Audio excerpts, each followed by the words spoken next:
This Dutch streamer accepted a $5 donation to make a prank call that resulted in 2 random people losing their lives on New Year's Day. What a crazy headline. This is genuinely one of the most horrific stories I've covered in a while, mainly because of just how random and preventable all of this was. Part of it's exploiting potentially unstable people for content, and part of it is wrong place at the wrong time. Even though the YouTuber didn't orchestrate any of this or carry out any of the violence, none of this would have happened if he hadn't made that prank call for a measly $5 donation. But to make things even worse, he also tried to pretend like he had nothing to do with this horrible tragedy. So he deleted the VOD and pretended like he wasn't streaming that day. He since changed his story after his own Discord notification showed people otherwise, and now his lawyer is stating that he was simply confused over the dates. But one thing is for sure though, the streamer who goes by RowanYT is, I guess, no stranger to these pranks or facing backlash for them. The dude clearly loves attention on the internet. In the past, he's boasted about, I guess, the achievement of making a kid cry and even pretending to hit a baby. So, seems like an average archetype of a prankster. And believe it or not, he's also admitted himself to being arrested for these prank calls before. And I really have the funniest pranks when I talk about myself. I think it's super funny, and so do other people, and it goes super viral on the internet, so that's going well. Yeah, there was even a boy who started crying. What did you do about that? Yes, there was a boy who got very emotional when I told him he was being referred to Holt. This is Joris, the neighborhood officer. Good evening. We have established that you, as far as we can tell, left a Cobra in front of the door, and we would like you to come to the station tomorrow. Nee, ik heb het helemaal niet gedaan. You didn't do it, did you? Are you sure? Oké, ik heb het wel gedaan.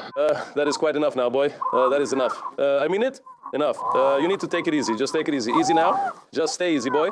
You are not getting any more food, boy. You are going to be listed on Craigslist. And at the time he was arrested, he was claiming that this is supposed to be like one big turning point for him. He was going to change his ways, but I guess not. Guys, look, there he is. The prisoner, Rowan JT, has just been released from prison. At 7 in the morning, I was dragged out of bed, literally. At one point, 5 of those big guys walked into my room. Well, then you can just explain that to the judge, probably for a prank.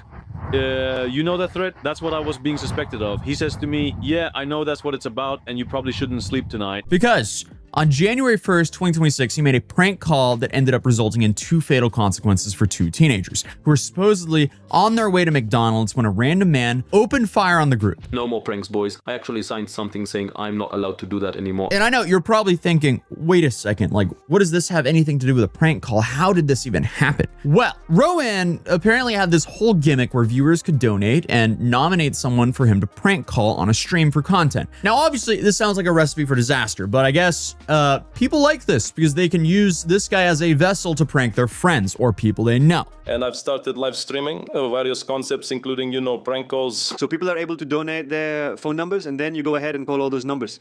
Yes, that is absolutely correct. I reach out and call up the various friends of our generous donors. For instance, I might target an uncle's small business or perhaps a local driving school for an elaborate prank. Honestly, my pranks are the absolute funniest if I do say so myself. They are truly hilarious. They always go viral online, and everything is going really great for me. So viewers could essentially nominate a family member, a friend, a business, pretty much anyone they wanted to be pranked as long as they paid the guy $5. And I guess in the $5 donation, along with the victim's information, the donator was expected to provide a story for Rowan to go along with during the call. And these stories just normally consisted of people trying to pick fights with other people. So whoever he called, he essentially just tried to pick a fight with them. And he would take it to the extremes. He would threaten people, he would play gun sounds going off on a laptop, or call a 14-year-old and claim the police were coming to take him away the next morning. These became unhinged pretty quickly. From now on, just positivity. What did you think of the venue? It was quite cold outside. It was cold, but I had a cardigan on. But why don't we just head into town and see if we can pull a prank? Right, why not? Well, at least we bought some baby gear. That's a maxi cozy and a playpen. So then you're going to hear this. And then naturally we are going to gently give that poor crying baby a few little taps. What is his Tell name me, then? what is her name? She's a little girl, isn't she? Well, if I had a daughter, I would name her Lena. So let us just call her Lena. I think that last call is the one that landed him behind bars to begin with. But I guess after that point, he was supposed to have realized how stupid all this was. And clearly, he could now land in bars if he continues doing so. But according to another Dutch YouTuber I found who does commentary on Rowan, the numbers of views he got dramatically dropped when he wasn't doing prank calls. So that naturally led him back to doing prank calls because obviously he wants to get views. It was going pretty well until he realized he wasn't actually getting any views anymore. And then he just started live streaming prank calls again. 11 hours ago, a day ago, 2 days ago, and 3 days ago. He just started streaming prank calls daily again because he wasn't getting any money or views. And he recorded 2 videos that had nothing to do with prank calls after that whole incident. That was after arriving in Tenerife at our beautiful villa. And we caused chaos at the supermarket in Tenerife. And those are good vlogs, of course, but Roland probably wasn't happy with the view count because he has 40,000 subscribers and he got 4,000 views on both videos. For those who can't do the math, that's about 10% of his total subscriber count. His live streams are actually much better than the videos he posts. But I guess this faithful $5 donation that Rowan received described the person he would be calling as an unstable nephew named Effie. And he said that Rowan should use a fake gangster story to prank him. So the prank allegedly consisted of Rowan pressing this Effie guy and claiming to be a gangster who Effie owed money to. What could go wrong? And after a bit of arguing, the fight escalated, and it's reported that Effie actually wanted to meet up. And I was a little bit confused on who actually instigated at first, and honestly, right now, without the audio, it really can't be 100% confirmed, but I do think it's important to consider when looking at whose fault here, because this wouldn't have happened if a prank caller didn't instigate this. But according to Dexerto, according to a preliminary hearing on April 22nd, the Dutch Public Prosecution Service said that Effie was told by the caller to come to a blue bridge and Widget Park. KiIIed Park. I have no idea how to pronounce Dutch names. KiIIed Park. That can't be right. In this park right here. I can't pronounce it. But I guess all of this means there's a chance that it wasn't Effie's idea to meet originally. But again, we can't be 100% sure. And who's to say what would have happened regardless? But either way, what happens next is a senseless tragedy. It is awful because Effie apparently went to this bridge that he agreed to meet at, except he came armed. And at the same time, 3 teens were walking to McDonald's through the park where the bridge was located, and before anyone knew what was even happening, Effie allegedly opened fire on the 3 teenagers, which then took the life of 2 of them. I don't know the exact timeline after this, but then it's reported that Rowan deleted his VODs, and when asked, he denied that he had any involvement. Everything about the story is just a tragedy, but he did go as far to say that he wasn't even live that day, so apparently there was no chance that he could have had any involvement.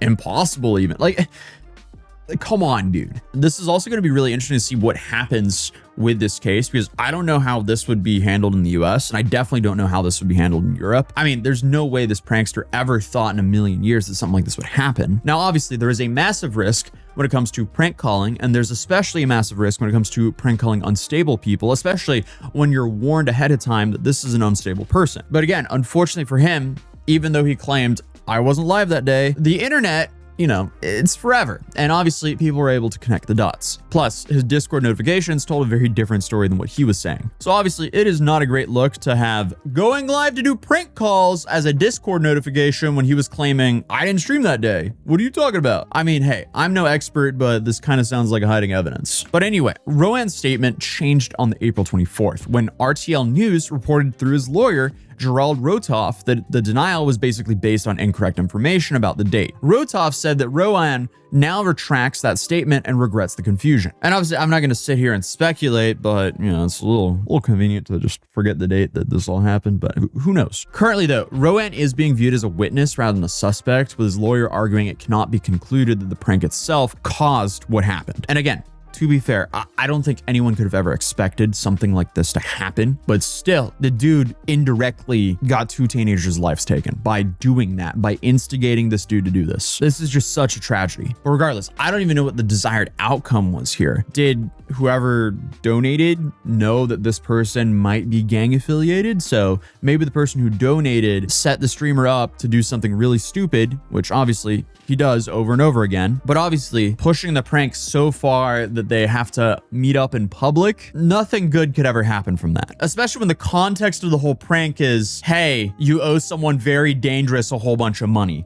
Like, that's just not a reassuring call to get, especially as an unstable person. Because at the bare minimum, he wanted to cause this guy some anguish for content. And also, as the person who's being prank called, if you have his name and number, why would he not assume that you know where he lives and that his family could be in danger? So all of this is just so bad. But reports also state that FA suffered from PTSD and schizophrenia and had not been taking his medication for about 6 months at the time of the call. So again, recipe for disaster. The prank caller didn't know this at the time, but still, a recipe for disaster. But I am definitely wondering, could this streamer actually get charges from this? Could the person who donated the money to the streamer get charges for this? I don't know. Regardless, all of this is a tragedy. It should have never happened, but here we are. And we don't even know what's going to happen to FA because Dutch law requires establishing intent to prove murder. And the defense contends that FA's actions weren't premeditated, but rather a panicked response to what he believed was a legitimate police investigation spurred by the prank. The only thing that we know is that